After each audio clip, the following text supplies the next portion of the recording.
Kudus dilahirkan dengan nama Ja'far Shadiq. Dia adalah putra dari pasangan Sunan Ngudung yang merupakan panglima perang Kesultanan Demak Bintoro. Sunan Kudus diperkirakan wafat pada tahun 1550 Masehi. Sunan Kudus pernah menjabat sebagai panglima perang untuk Kesultanan Demak. Dalam masa pemerintahan Sunan Prawoto, dia menjadi penasehat bagi Arya Penangsang. Sunan Kudus juga menjabat sebagai hakim pengadilan bagi Kesultanan Demak. Dalam melakukan dakwah penyebaran Islam di Kudus, Sunan Kudus menggunakan sapi sebagai penarik masyarakat untuk datang mendengarkan dakwanya. Sampai sekarang Masjid Kudus peninggalan Sunan Kudus itu terkenal dengan bentuk menaranya yang khas.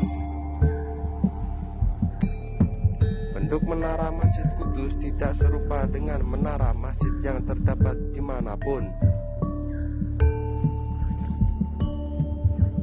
Bahwa bentuk itu dibuat untuk menangkap simpati orang Jawa yang beragama Hindu.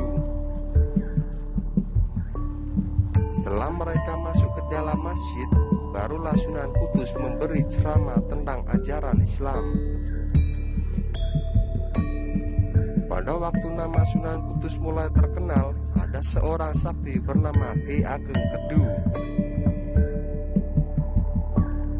Mendengar ketenaran Sunan Kudus, Ki Ageng Kedu merasa tersaingi.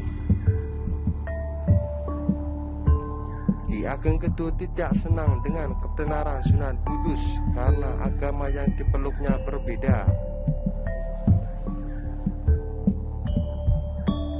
Oleh karena itu, Ki Ageng Kedu berniat untuk mengadu kesaktian dengan Sunan Kudus untuk membuktikan siapa sebenarnya yang lebih pantas menjadi orang nomor satu di daerah itu. Sebagai wali yang menjadi pemuka agama baru di Sunan Kudus, lebih dipuja oleh masyarakat luas dibanding Ki Ageng Kedu. Untuk melaksanakan niatnya itu, Ki Ageng Kedu berangkat ke Kudus dengan mengendarai tampah. Dengan tampah itu, Ki Ageng Kedu dapat terbang sehingga perjalanan menuju Kudus dapat dilakukan dalam waktu yang sangat singkat. Setibanya di kota Kudus, dengan tampah itu Ki Ageng Kedu terbang melayang-layang di atas tempat tinggal Sunan Kudus.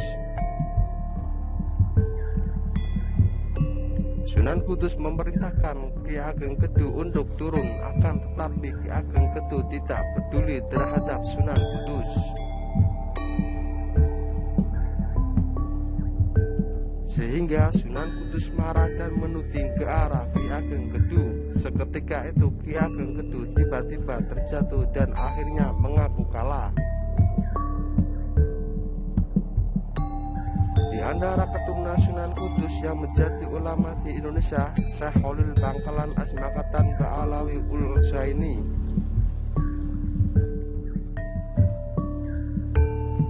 Syekh Sohibul Faroji Asmakatan Ba'alawi Ul-Husaini,